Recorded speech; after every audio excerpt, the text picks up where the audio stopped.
Hi, today in front of me T-MOBILE Revvl 6 Pro and I'll show you how to log out from Gmail account on this device.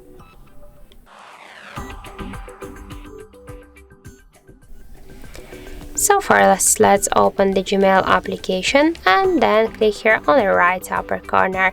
So now we can see that we're logged into two accounts at the same time, and if you want to log out from this account in Gmail app, we should first log out from this account in Google account settings. So just to do that, click here to manage these accounts and select, for example, the second one. Just click here remove account and confirm your action by click here to remove account again. And now with Google account settings we can see that we're just log out from the Google account. And let's go to the application, and here we can check and see also that we here log out from the Google account, from Gmail account. So that's it. Thank you for watching, and if you find this video helpful, don't forget to leave a like, comment and to subscribe our channel.